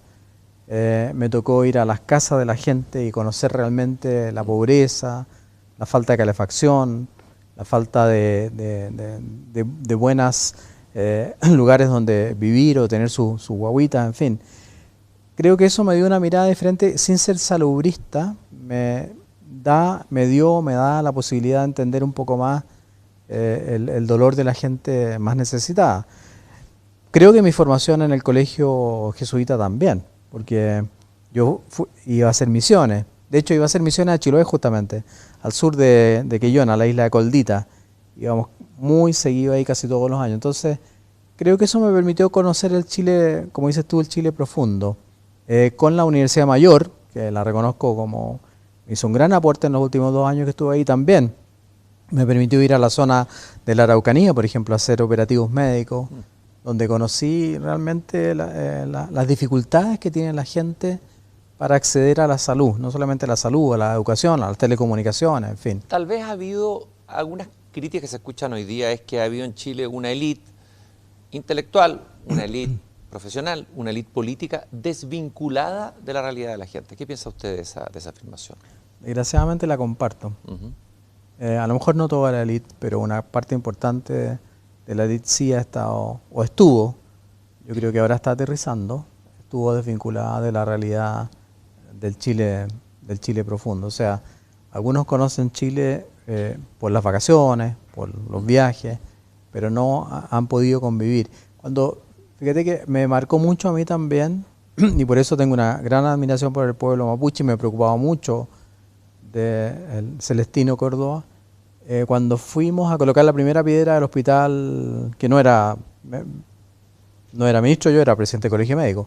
La primera piedra del Hospital Padre de las Casas fue maravilloso, porque toda la ceremonia que hicieron los machis, que hicieron la gente de allá, que tiene que ver con la conexión que tiene el pueblo mapuche con los espíritus, con los árboles, con la tierra, me marcó mucho. Yo creo que eso es lo que ha perdido el chileno de las ciudades. Tal vez la mirada técnica en la realidad es una mirada más fría, una mirada sin espíritu. A veces sí. Y eso mismo me ha hecho, pero más bien derivado de la parte toxicológica, me ha hecho volver al medio ambiente. O sea, yo a la ministra Bachelet, cuando era ministra de Salud, a Erazo, trabajé con ellos en el tema del medio ambiente, con la Elia Molina también, trabajé con ellos en el medio ambiente. Bueno, y con este gobierno también, alcancé a trabajar con la doctora Daza cuando yo era médico, digamos, común y corriente, por el tema del medio ambiente. O sea, lo que pasa en Puchuncaví, Quintero, en qué sé yo. Ese tema del medio ambiente me hizo también reconocer un Chile diferente, las zonas de sacrificio, en fin. Y eso me cayó, por así decirlo, me cayó la teja desde la toxicología, porque uno empieza a ver que los niños se intoxican, claro, pero también se intoxican porque el medio ambiente los intoxica. O sea, si nosotros no controlamos algunas fuentes productivas que emiten sustancias peligrosas, se produce intoxicación. O sea, de la toxicología yo pasé a un tema que se llama la pediatría ambiental, que relaciona las enfermedades de los niños y también de los adultos con los cambios que el ser humano ha producido en el medio ambiente. Eso, bueno, es algo que está demostrado claramente. Usted hizo una tarea muy importante en este centro de información toxicológica y medioambiental, ¿no? Después agregamos el tema medioambiental porque agregamos la información de los desastres químicos, claro. De esa mirada es distinta, yo sé, la toxicología, que la epidemiología del virus, pero ¿qué se puede traspasar o qué cosas homólogas hay o que le puedan servir a usted de esa experiencia a lo que está viviendo hoy día? ¿Sabes? Lo que más aprendí de ese tema es que es la evaluación y comunicación del riesgo, aunque parezca raro, pero va por ahí. ¿Por qué? Porque aprendí que uno tiene que escuchar y tiene que creer que la gente tiene la razón. O sea, cuando una persona te dice, yo me siento mal porque en este lugar donde estoy viviendo hay como una cosa rara en el aire, un olor, yo lo primero que me logré dar cuenta y que hay que hacerlo es que hay que creerle. Pero hay que buscar la causa. Si tú logras demostrar que no había nada y le explicas a la persona, ella se queda tranquila. Si logras demostrar que hay algo y que le está haciendo mal, tienes que buscar la solución para evitar ese mal. Pero cuando tú le dices, no, eso es imposible, es lo peor de todo.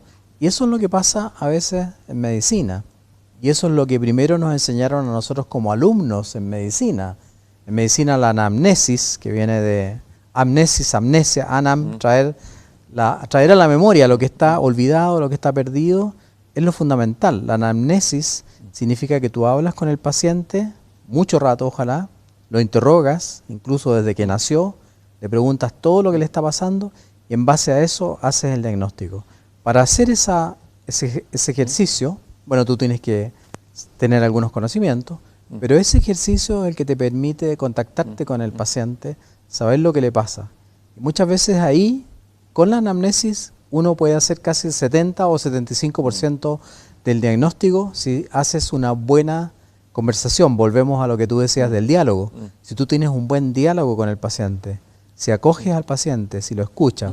Bueno, Alejandro Goich, que ha escrito unos libros maravillosos. Gran maestro, lo admiro y lo aprecio muchísimo.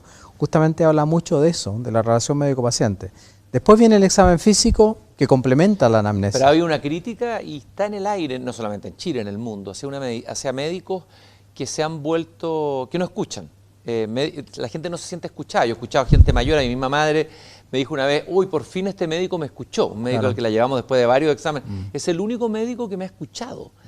Y esa es una sensación que se ha hecho cada vez más frecuente, uno lo escucha en muchas partes, digamos, ¿no? Bueno, una demanda de escucha de parte de la medicina. No, tienes toda la razón. Eso hay que corregirlo de raíz. O sea, ahí las escuelas de medicina, de la cual formé parte también de Sofamech, tiene que corregirse eso. Y Goich hace eso, dice, la crítica social, la crítica que hace la sociedad a la medicina y a la educación médica, tiene que ver justamente en parte con ese punto, que el médico no sabe escuchar. Y don Julio Meneghelo, que fue también un gran maestro mío, decía, parece que están soplando aires nuevos. El médico debe saber oír, debe saber escuchar y debe tener un diagnóstico preciso. Y fíjate que en Harvard se hizo un estudio, una vez leí una entrevista a un decano de medicina y le preguntaron, ¿cómo evalúa usted a los internos? ¿Cómo hace la mejor evaluación? Y él decía, nosotros evaluamos bien al interno que escucha. O sea, el mejor diagnosticador va a ser siempre el que sabe escuchar. Porque si no sabe escuchar, si está pegado en el computador o está pegado en la tecnología y no sabe escuchar, le va a costar mucho hacer un diagnóstico certero. Usted se ha caracterizado, uno de los sellos de lo que la gente siente o lo que se dice, es que usted es un ministro que escucha. Lo que se dice. Tal vez viene de ahí lo que se dice, lo que se dijo. On-se dit, dicen los franceses. Sí. On-se dit. Que usted escucha y que tiene esa capacidad de escuchar. ¿Le gusta que lo identifiquen así con ese sello? Me gusta escuchar, me gusta que se hayan dado cuenta. Cuando fui el otro día al San José y hubo una cierta revuelo y una señora me tiró un vaso, no sé por qué, justamente traté de escuchar. Hablé con 2 dirigentes gremiales. ¿Le tiró un vaso por la cabeza? No, no me llegó a la cabeza, pero era un vaso de plástico, así que Ya, no ya. era ningún peligro. Ya. No, es que la prensa destacó más bien eso, que a mí no me afectó. Realmente lamento que ella lo haya hecho, pero a mí no me afectó. Sin embargo, yo dentro del hospital conversé con un dirigente gremial, con mucha calma. Después dentro del auditorio volví a conversar con otro dirigente gremial y con mucha calma. Porque yo creo que en esas situaciones hay que conservar la calma. Si uno no tiene por qué asustarse ni tener miedo al diálogo o a escuchar los reclamos de la gente que muchas veces son legítimos y son verdaderos. Pero pasa lo mismo que con los pacientes. Cuando tú escuchas al paciente, y lo dijo tu mamá, ya por el hecho de escuchar, el paciente se siente mejor. Eso es increíble. Muchos pacientes van a la consulta médica para ser escuchados y después obviamente para solucionar su problema médico también. Pero el escuchar al paciente es una parte fundamental de la relación médico-paciente. Ese médico que escuchó a mi madre, un gran médico, lamentablemente hoy día está enfermo por COVID y ha estado grave, así que Qué pena. vamos a mandarle un saludo afectuoso desde aquí. Por supuesto. Ahora, se ha dicho que este gobierno... A ver, el presidente Lagos, que estuvo sentado ahí donde estaba usted sentado, bueno, a lo mejor usted podría después... Hay algunos que lo piensan como Jamás. posible precandidato. Todos andan buscando candidatos, ¿no? No, Cristian. Porque está bien en las encuestas, no sé, yo sé que no, pero No, si algunos lo miran, lo ven. Yo tengo 71 años, no estoy en condiciones de... Ya. Pero el presidente Lagos decía, criticaba a una oposición que a veces no tenía toda la disponibilidad para el diálogo, pero también criticaba a un gobierno que no sabía escuchar, que había un problema de escucha. ¿Le parece a usted que este es un gobierno que no escucha, que no ha escuchado o que es sentido, digámoslo así, es sentido por una parte importante de la población como un gobierno que no escucha, como un presidente que no escucha también?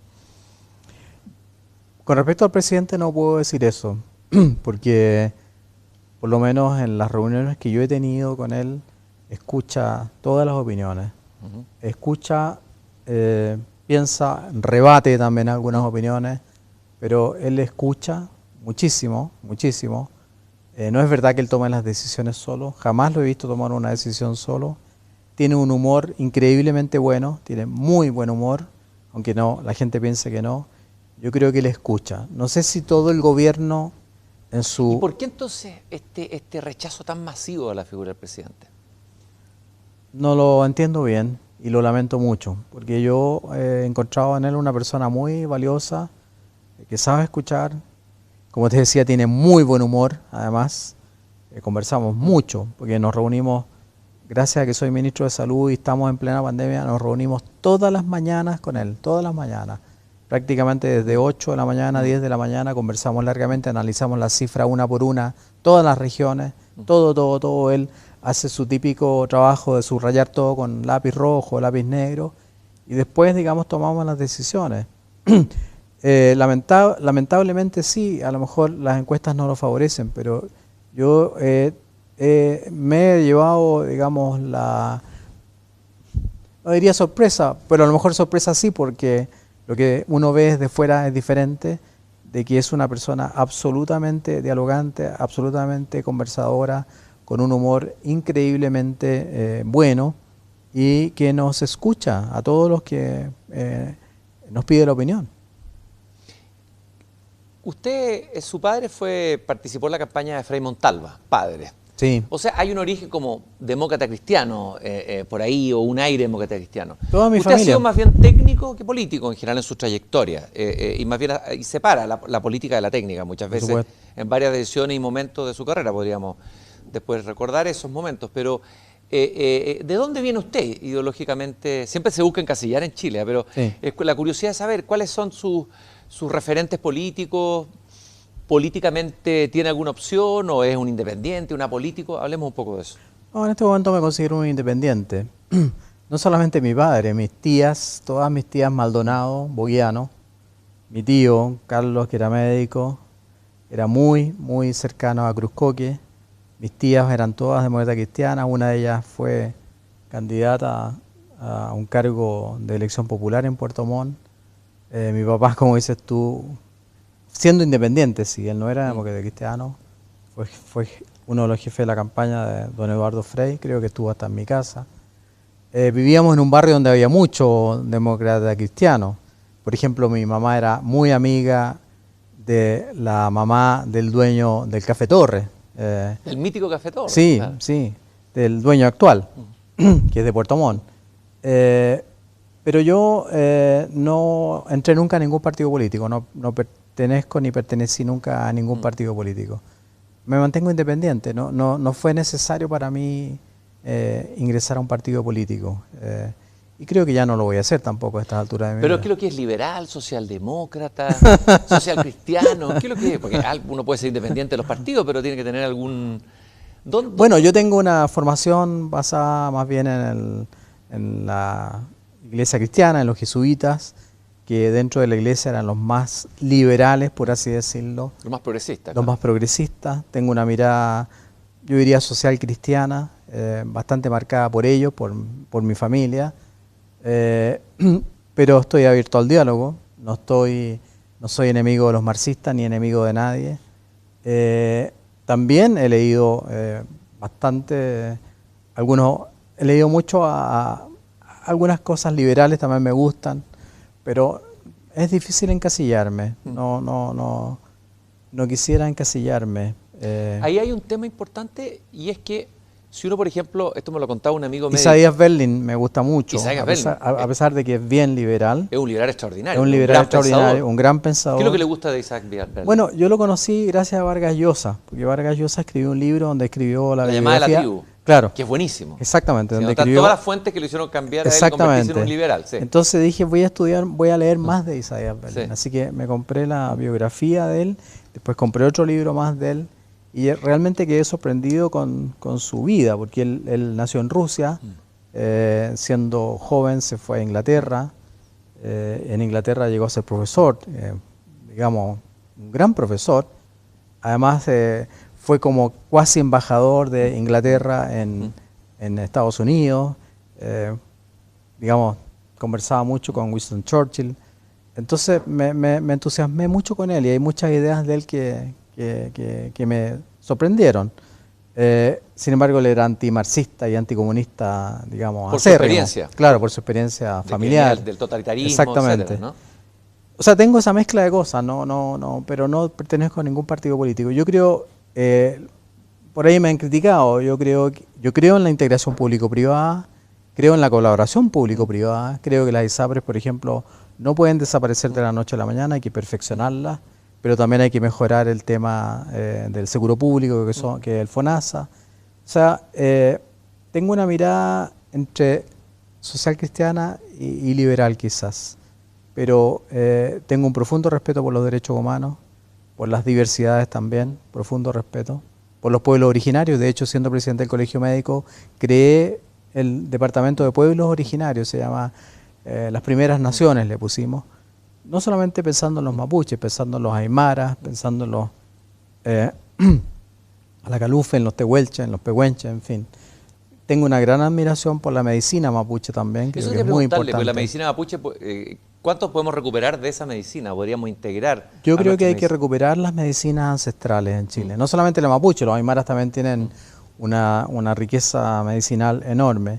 En el Ministerio de Salud hay una oficina que ha tratado de hacer eso, vamos a tratar de potenciarla. Y en el sur se han hecho experimentos que los dirigió este antiguo dirigente de la Reforma, Solar, Julio Silva Solar. Ah, sí. De integrar la medicina mapuche en los hospitales. Él vive allá, claro, sí. Todavía sigue viviendo allá. Sí, lo tuve en una reunión, o estuve con él en una reunión cuando formamos las Primeras Naciones. Recuerdo perfectamente, de hecho una de las reuniones la hicimos en Curaco de Vélez. De ese grupo de Primeras Naciones o medicina. Yo creo que la medicina alternativa, la medicina complementaria, mejor llamarla, tiene mucho que aportar a la medicina alópata o la medicina hipocrática en la cual fuimos formados nosotros. En una conversación que tuvimos hace un año atrás, antes que usted fuera ministro, ¿sí? Me recuerdo de esa conversación hablando de la historia de la salud pública chilena, de que habían dos referentes, dos personajes que eran antagónicos ideológicamente, pero que tal vez trabajaron en una misma dirección, después lo vi citarlos en el Congreso. Sí. Eduardo Cruzcoque, que es un personaje que se ha olvidado, que es un personaje interesantísimo, que fue precandidato presidencial, fue del Partido Conservador, después de la línea más social cristiana, y Salvador Allende Gossen, médico, los dos, entiendo que oriundos de la misma región, del mismo lugar. A ver, hablemos de esas dos figuras, ¿por qué son tan importantes los dos y qué les simbolizan para usted?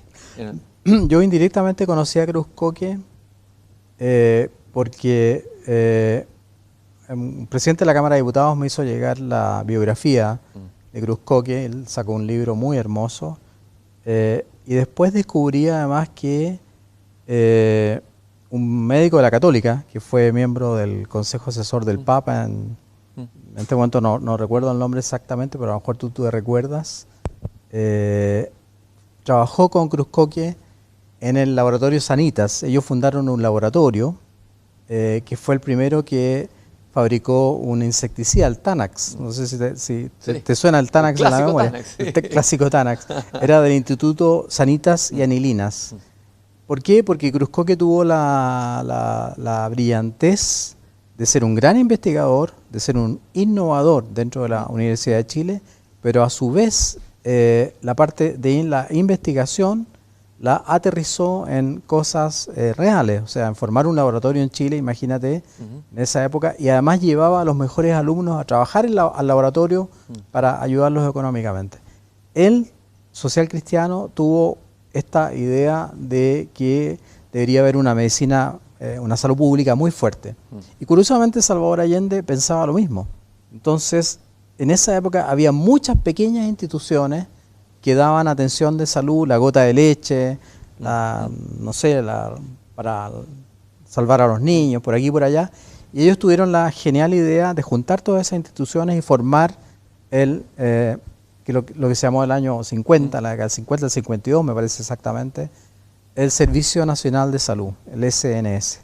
Y eso logró, obviamente, las metas sanitarias, logró crear las metas sanitarias, logró crear un espíritu de trabajo basado justamente en la mejoría de la madre y el niño. El binomio madre e hijo lo potenciaron mucho. Allende también luchó mucho contra el alcoholismo, contra la tuberculosis, en fin, y lograron entonces crear ese esqueleto, esa estructura que se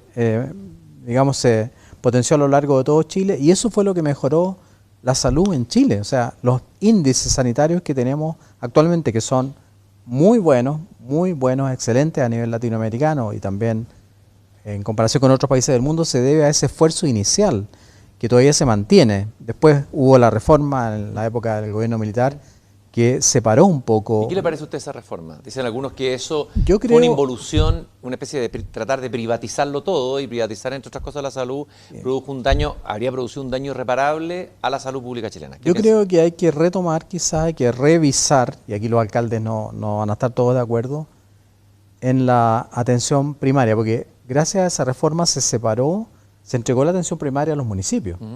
Y el Ministerio de Salud quedó como un referente técnico casi, y a cargo solo de los hospitales, pero no en la atención primaria. Quizás eso se municipalizó, la atención primaria. Quizás eso hay que revisarlo. No estoy diciendo que lo vamos a hacer, pero es un pensamiento, es una forma de trabajo que quizás hay que ¿Cuál sería revisar. la ventaja de desmunicipalizarlo? Bueno, que todo el sistema público de salud dependiera obviamente del ministerio, no directamente de Santiago, ¿sí? Mantener descentralizado a través de los servicios de salud locales, de las regiones, los seremios o los jefes de servicio, para tener un contacto más directo con la atención primaria. Y justamente eso es lo que reclamaron muchos los alcaldes en esta pandemia, acuérdate, al principio, y fue una de las luchas con Jaime Mañalich, que sintieron como que el ministerio o el ministro no los tomaba en cuenta para la lucha de la pandemia. Nosotros obviamente eso hemos tratado de decirles que todo lo contrario, nosotros necesitamos de la atención primaria justamente para tener una mejor atención de salud, para la misma trazabilidad, para el aislamiento, entregar los medicamentos, las visitas a domicilio, el mismo tema de las vacunaciones. La atención primaria y el trabajo que hacen los municipios es fundamental en eso. Hablando, lo que le decía que quedó ahí en pendiente, pero hablando con un amigo médico, importante, pero no voy a dar el nombre, aquí no voy a revelarlo, pero él me decía el diagnóstico de que si uno ve, por ejemplo, lo que es el SAC, Servicio Agrícola Ganadero, ¿Sí? ahí hay una política, el SAC toma ciertas medidas, maneja aduana, hay ciertos protocolos estrictos que nadie discute, nadie rebate, pasan de gobierno a gobierno y hay como una continuidad. Pero salud se politiza. Y que tal vez una debilidad es que los Ceremi, por ejemplo, a veces se convierten más en lugares políticos que lugares técnicos, o cargos políticos que técnicos. Y no habría que despolitizar, en el buen sentido de la palabra, despolitizar partidistamente, digamos, esa estructura para que tuviéramos una continuidad en una visión de Estado de salud que no significara que se convirtiera ni en botín político el sistema de salud de cualquiera de los dos bandos, digamos, y que al mismo tiempo hubiera una mirada a largo plazo que fuera inobjetable, digamos, y que nos permitiría avanzar mucho más rápidamente, por ejemplo, desideologizando los debates, porque aquí la cosa ideológica ha interferido también en el manejo de la pandemia, no cabe duda. Sí, me gusta mucho esa idea. Me gusta mucho ese diagnóstico, no sé quién es el médico pero lo comparto plenamente. Y yo fui muy crítico siendo presidente del Colegio Médico justamente de la politización del sistema de salud. Porque creo salud, educación, seguridad también deben ser problemas de Estado, no del gobierno de turno. Y ahí yo creo que tiene, por eso mismo, en el caso de la pandemia nos puede ayudar a eso, tiene que haber un continuo. ¿No? Ahí no puede haber oposición y gobierno. Pueden haber propuestas diferentes, miradas diferentes, pero el problema de salud es un problema del Estado de Chile, no del gobierno de turno. Los gobiernos duran 4 años, no alcanzan a tener un programa o no pueden desarrollar completamente un programa a largo plazo. Yo creo que ahí tenemos que reflexionar, puede que la pandemia nos ayude a eso, en el sentido de que, por lo menos en salud, que es la responsabilidad que tengo actualmente, hay una mirada de Estado. Yo creo, volviendo al presidente Lagos, yo creo que Lagos con su reforma, que fue la tercera reforma, la gran reforma que se ha hecho en Chile, tuvo esa mirada de Estado, no se pudo completar, pero creo que eso es lo que tenemos que retomar, la salud como un tema del Estado de Chile y no del gobierno de turno. El presidente Lagos decía que a él le parecía que un elemento central de la salud debería ser primero la prevención, y citaba la medicina china, donde el eje es lo preventivo, sí, tradicionalmente y milenariamente. Aquí tenemos obesidad, eso es un problema tanto más grave que el coronavirus. Por supuesto que sí. A nivel nacional. Tenemos un problema de alimentación de la población. Ese no debiera ser una tarea central, fundamental, también del Ministerio de Salud. Es que eso hay que hacerlo en la atención primaria. La prevención, la educación, no solamente en la atención primaria, hay que hacerlo en los colegios, en la escuela. Hay que partir enseñando prevención. Y eso no solamente para la obesidad, sino también para el consumo de alcohol, para el consumo de drogas, para el ejercicio, para evitar, digamos, que la persona se vaya deteriorando con el tiempo. Estoy absolutamente de acuerdo con él. Él está muy marcado también por su suegro. El papá de la señora Luisa Durán, claro, era médico y era salubrista. Fue un gran salubrista de la Escuela de Salud Pública de la Universidad de Chile, el doctor Durán. Por lo tanto, yo creo que él está marcado también por esa influencia de su suegro y creo que tiene toda la razón. El doctor que trabajó con él para el auge, que en este momento se me olvida el apellido, también tenía esa mirada y tiene esa mirada prevencionista muy, muy importante y reforzar, potenciar, hacerla resolutiva a la atención primaria. No recuerdo quién fue el padre del auge, ¿te acuerdas? No me acuerdo el apellido en este minuto, pero yo también tengo un gran aprecio por él, que es muy amigo, ahora ya está retirado, pero es muy amigo de Ricardo Lagos. Ministro, se acaba de presentar hoy día un plan, ¿cómo llamarlo? A ver, aquí el problema con las palabras, a veces el tema de la política tiene que ver con la pedagogía. O sea, el político tiene que ser como una suerte de médico y pedagogo al mismo tiempo. Sí. Y el pedagogo y el médico tienen que escuchar, tienen que diagnosticar bien, tienen que estar alerta. Y a veces las palabras marcan. Y comunicar bien. Claro, si un médico te dice una palabra, un diagnóstico, y tira un elemento técnico que el paciente no maneja, le va a producir terror, va a producir sobrereacción, etc. El político lo mismo. Aquí las palabras han enredado todo. Las palabras son fuente de malos entendidos, decía el Principito, ¿no? Bueno, entre ellos la palabra la nueva normalidad, etc. Ahora se le coloca un nuevo nombre y uno teme que esto quede en una palabra. ¿Cómo se llama este nuevo plan? Paso a paso, retorno paso a paso, no sé cómo se llama, usted me va a dar el nombre exacto, que quedemos las palabras, como pasa en Chile, y luego eso no encarne en la realidad. Explíquenos este plan de lo que viene y denos un poquito de esperanza, ministro. Sí. Por favor. No, lo que nosotros queremos transmitir a la población es que vamos a mantener nuestra estrategia de testeo, aislamiento, trazabilidad, aislamiento y curación cuando el paciente caiga al hospital. Pero paralelamente, debido a que se tomaron medidas tan estrictas como la cuarentena, de la cual ya conversamos, esas medidas como la cuarentena hay que irlas haciendo evolucionar, por decir, poco a poco, paso a paso. Entonces hemos creado este plan que se llama Paso a Paso, Mejoremos la Salud, Paso a Paso, Levantemos Chile, y significa justamente que en base a criterios epidemiológicos, sí, no en base a cualquier criterio. ¿A qué criterios? Por ejemplo, la cantidad de pacientes nuevos que aparezcan en una comuna, en una región, la cantidad de exámenes positivos de reacción de polimerasa en cadena, que debe ser menos del 10%, la ocupación de camas, o sea, si tenemos un 85% o menos de ocupación de camas, podemos tener una cierta holgura. La detección de los casos, nosotros nos hemos comprometido a que dentro de las 48 horas podamos detectar los casos. El R, o sea, el R-1, significa que una persona es capaz de contagiar a muy pocas personas ya, prácticamente solo a una persona o a menos. Si nosotros vemos que esos parámetros se comienzan a cumplir en una región o sobre todo en una comuna, esas comunas comienzan a caminar paso a paso hacia mejores o hacia menores, más bien yo diría, restricciones.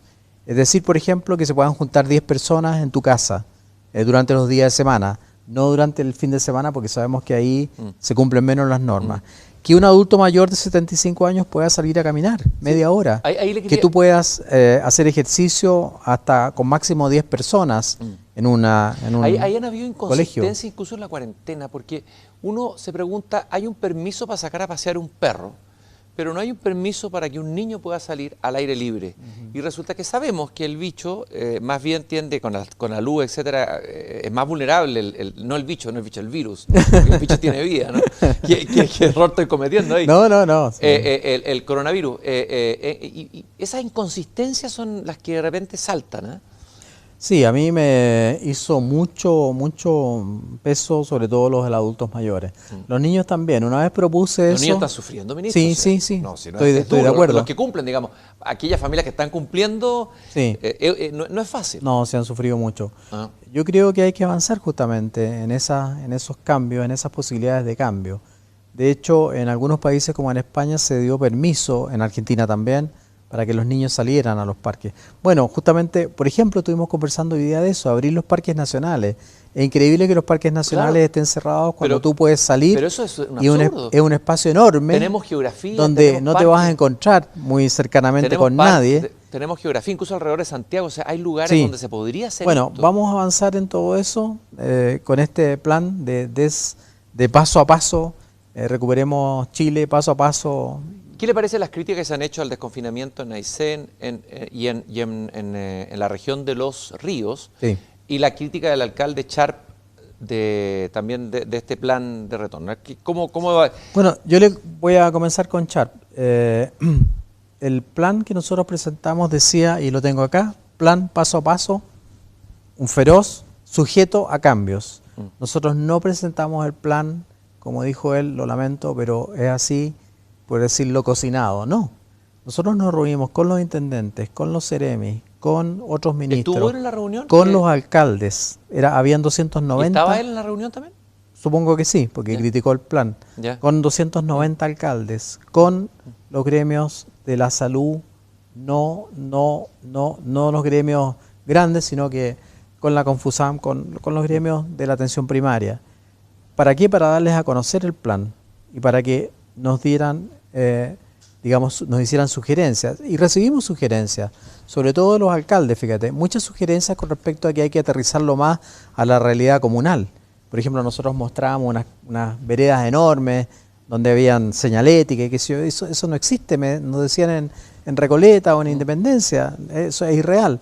Acogimos todo eso, requieren inversión, requieren dinero para pintar las veredas. Entonces acogimos muchas de esas propuestas y el plan tuvo algunos cambios y va a seguir teniendo cambios. Nosotros estamos abiertos a escuchar las propuestas que mejoren el plan.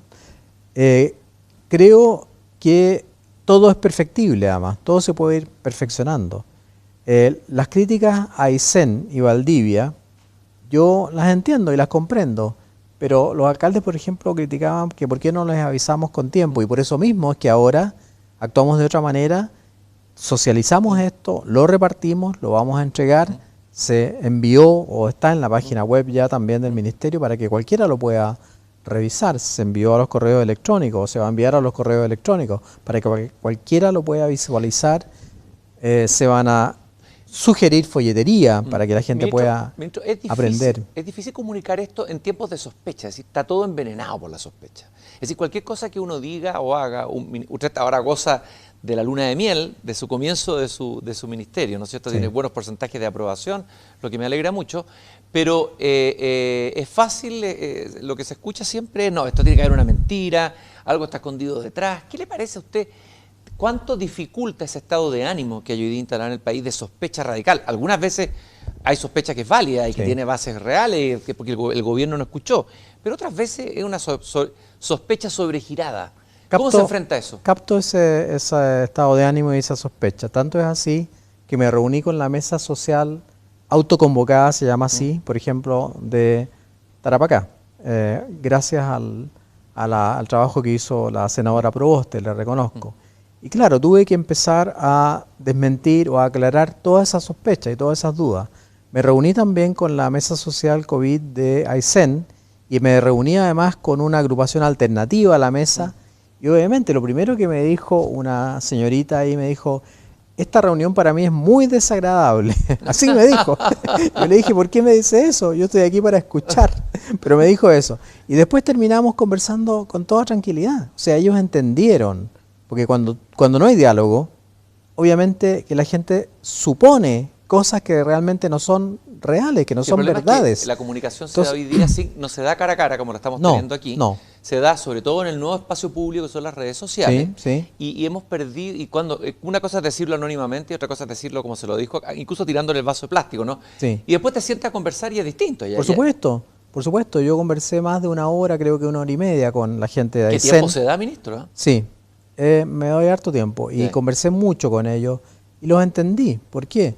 Habían ahí pescadores, había gente de la FENATS, habían pobladoras, había gente de Cochrane, recuerdo. Me decía, ¿cómo el hospital de Cochrane, que está terminado, no lo podemos usar? ¿Por qué?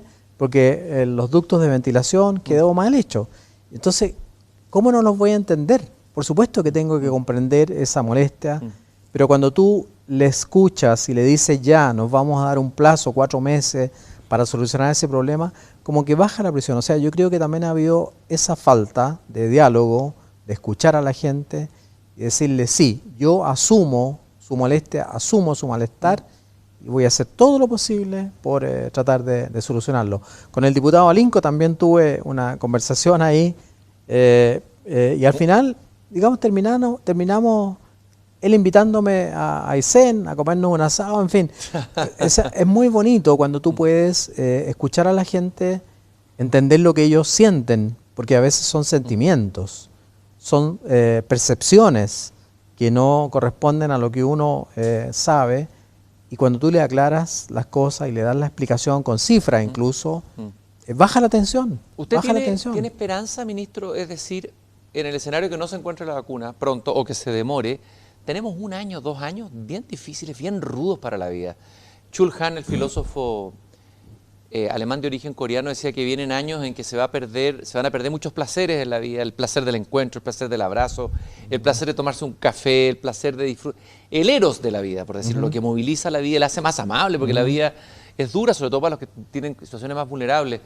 ¿Vienen años duros? ¿Vienen años difíciles? ¿Nuestras vidas cambiaron radicalmente? ¿O usted ve esperanza con su experiencia y su mirada de esta pandemia tan inédita en el mundo? Siempre vamos a tener años duros, yo creo, por una u otra causa. Pero con respecto a la pandemia y con respecto a la vacuna, yo tengo mucha esperanza. Yo creo que sí vamos a tener vacuna, más aún. Fíjate que en el norte de Chile, en Antofagasta, y ahí quiero hacer un reconocimiento a la Universidad de Antofagasta, a la Universidad Católica, al diputado Castro del norte, para no equivocarme, porque Juan Luis Castro también, pero es de Rancagua, este José Miguel Castro, junto con varias empresas, incluso con una empresa extranjera, están, digamos, pero entusiasmadísimos, y yo los estoy apoyando, pero 100%, para tener una empresa que envase vacunas. O sea, que no es que vayamos a fabricar vacunas en Chile todavía, nos queda mucho por eso. Pero hay que partir por algo. Vamos a envasar vacunas, vamos a etiquetar vacunas, vamos a tener una planta que ponga la vacuna en la jeringa, que quede lista para colocársela a la persona. Yo creo que esas iniciativas no habrían surgido si no fuese por la pandemia. Y vamos además a descentralizar esa, digamos, esa función tan importante de tener una planta que envase o etiquete vacunas fuera de Santiago. Yo creo que esas cosas me entusiasman, me llenan de energía, de orgullo por el país, por Chile. Hay algunos que dicen que no hay que poner la esperanza en la vacuna, sino más bien en un remedio. ¿Qué piensa usted de eso? No, en este caso los antivirales o los remedios que han salido, que son varios, no sabe la cantidad de gente que me escribe con el remedio más milagroso que han podido encontrar en el mundo. No, yo creo que en este caso, igual que en el H1N1, o sea, otro virus, lo fundamental es la vacuna. La vacuna lo que te hace producir son anticuerpos pasivos, que se llaman. Cuando tú te enfermas, creas anticuerpos activos, que en este caso del coronavirus duran muy poco, duran 3 meses aproximadamente. La vacuna lo que hace es estimular la inmunidad celular y va a producir defensas, para que la gente entienda, o anticuerpos, ¿Pero defensas. van a durar 3 meses nomás? No. Los estudios con medición de linfocitos T hacen que la respuesta inmunitaria es mucho más larga. Y obviamente que una buena vacuna, y es por eso que el ministro Kub lo ha explicado muy bien, tiene que ser una vacuna que sea capaz, por eso hay que hacer ensayos en seres humanos, que sea capaz de crear anticuerpos que duren mucho tiempo, por lo menos 9 o 10 meses. ¿Y no hay un riesgo de que esta vacuna no sepamos los resultados, las posibles consecuencias, sino a largo plazo, y que al apurarse corremos riesgo de que puedan haber efectos colaterales que no vamos a conocer de inmediato? Todas las vacunas pueden tener efectos colaterales, y eso está también en la ley Ricarte-Soto. Tú sabes que la ley Ricarte-Soto protege a la gente que está siendo sometida a estudios científicos en el caso de que hayan efectos colaterales. Todos los medicamentos tienen efectos colaterales, todas las vacunas tienen efectos colaterales. Cualquier sustancia que tú introduzcas al cuerpo puede tener un efecto colateral. Pero aquí hay que balancear entre lo positivo que puede tener una vacuna y los efectos negativos, que serían los efectos colaterales. En medicina, la primera, creo que lo dijo Jaime en tu entrevista también, primum non nocere, lo primero es no dañar. En el caso de las vacunas también, lo primero es no dañar, pero tú tienes que balancear lo positivo que tenga esa vacuna contra la posibilidad de tener un efecto colateral. En este caso sería bastante mínimo. No podríamos aceptar una vacuna que tenga muchos efectos colaterales, aunque cree muchas defensas. Hay que buscar la mejor vacuna que cree más defensa y que tenga menos efectos. Como vivimos los tiempos de la sospecha, ¿Sí? dicen, el hecho de que en el imaginario popular, digamos, masivo, el hecho de que se esté haciendo esta alianza con China despierta suspicacia en algunos, y que habrían ciertos riesgos estratégicos, depender tanto de China. ¿Por qué con ello? No, no es solo con China. Yo dije que habían 12 vacunas que habían sido seleccionadas por el Ministerio de Ciencia junto a un grupo de expertos en vacunas. De esas 12 vacunas hay 5 que están en fase 3. De esas no todas son chinas. Hay vacunas de Inglaterra, hay vacunas de Estados Unidos, está la vacuna Moderna de Estados Unidos, hay vacunas de Europa, la que tiene Janssen con Johnson & Johnson, en fin, no es solo vacunas chinas. Lo que pasa es que la vacuna china, lo que ellos quieren hacer acá es el estudio clínico, que es una posibilidad valiosa para el país porque nos permite además asegurarnos una cantidad importantísima de dosis. Pero paralelamente estamos viendo otras posibilidades también, sin lugar a dudas. ¿Pero ese estudio lo paga el Estado chileno, tengo entendido? Ese estudio, estamos en ICARE, lo va a pagar en parte la CPC, una donación muy importante, y el resto de los fondos hay que recaudarlos, hay que buscarlos. La Universidad Católica es la que va a hacer el estudio, así que ella es la encargada obviamente de conseguir los fondos. ¿Cuándo cree usted que es viable que tengamos la vacuna? Porque ahí cambia el escenario El completamente. ministro Kub ha dicho que si los ensayos comienzan en agosto, ahí me apaño con las respuestas de él. La vacuna podría estar a principios del próximo año o a mediados del próximo año. Ojalá en marzo del próximo año, sería lo ideal. Ministro, usted me alegré mucho porque citó a la gran poeta Gabriela Mistral. Soy devoto de Gabriela Mistral, que decía que en este nuevo día que nos concede el Señor, que nos llegue una parte de alegría y que consigamos ser mejor. Es que ella siempre decía eso, es que yo siempre lo digo eso, además incluso cuando, no sé, cuando estoy en situaciones, en este nuevo día que me concedes, oh Señor, dice ella literalmente, dame mi parte de alegría y haz que consiga ser mejor. Bueno, claro, yo lo dije ese día pensando justamente en darle esperanza a la gente, porque yo creo que eso es lo que a veces falta, la esperanza, el ver la pequeña luz al final del túnel. Y a propósito de Valdivia, fíjate que una señora que abrió un café chiquitito en Valdivia, dijo lo mismo, yo con esta apertura que tengo de mi café, estoy como viendo al final del túnel esa lucecita tan pequeñita. Yo a Gabriela Mistral la admiro mucho, bueno, tengo muchos libros de Gabriela Mistral, libros antiguos, me puse a tratar de juntar algunas primeras ediciones. Me gustó mucho la biografía, todo lo que sufre ella, digamos, por su condición de poeta y el amor que tuvo por Diana, me parece. Así que yo la quiero mucho, yo la admiro mucho, la siento muy cercana. A mí me alegró mucho porque que un ministro recoja esa parte, ese patrimonio del Chile profundo, de la que hablábamos recién, Gabriela Mistral, es el Chile profundo, claro, es la provincia, la exacto, recta provincia, como exacto, diría Raúl Ruiz, y esa sabiduría que viene y que también hay que aplicar, y sobre todo el ejemplo de cómo hacer la alquimia, de convertir el dolor, caramba que tuvo dolores, sí, duelo, de reconvertirlo en creación. Y yo creo que ya puede ser un modelo para estos días difíciles que estamos viviendo, así que se agradece mucho esa cita poética. Ministro, muchas gracias por haber venido aquí en persona. Para mí por lo menos fue muy enriquecedora esta conversación que hemos tenido, Cristian, con mucho tiempo. Creo que nos hemos pasado incluso un poco de la hora. No sé si quiere mandar... como dijiste tú al principio, se me pasó volando la hora. ¿No le quiere mandar un mensaje a la gente, a propósito de lo que hablábamos, la sospecha, algún mensaje especial a los que nos están escuchando, al pueblo de Chile? Yo tengo una prima que es poetisa, que siempre todos los días me escribe algo en la noche, me dice, te fue bien, te fue mal, en fin, en la conferencia de prensa. La verdad es que quisiera decirle a la gente que ojalá recuperara la confianza en las instituciones y en la gente que está destinada a dirigir el país. Yo creo que eso es fundamental. Uno tiene la posibilidad de reclamar o de cambiar o de introducir cambios en las elecciones, pero cuando hay un gobierno elegido democráticamente, hay un parlamento elegido democráticamente, hay instituciones que están hechas para que el país funcione, yo creo que tenemos que respetarlas y tenemos que trabajar todos en conjunto por aquello. Obviamente que hay cosas que corregir, uno puede hacer una crítica, pero yo veo más bien un afán de destrucción en general o en algunos grupos que creo que es el momento de detener o de reflexionar. El mismo presidente Lagos decía que tanto la oposición como el gobierno han cometido errores.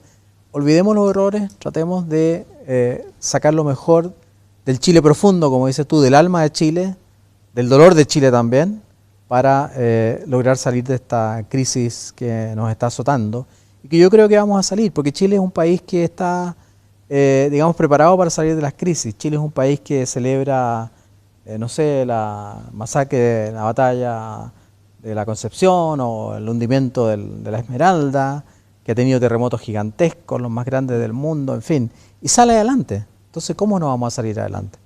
La Teletón también a mí me impresiona mucho. Por lo tanto, lo que yo pediría es mantengámonos unidos para poder salir de esta pandemia. Muchas gracias, ministro. Muchas gracias por haber estado aquí, Cristian, en persona. Y a ustedes les agradezco el habernos acompañado en esta conversación y los invito para el próximo domingo. Conversaremos con el diputado Pepe Out, aquí en persona. Muchas gracias.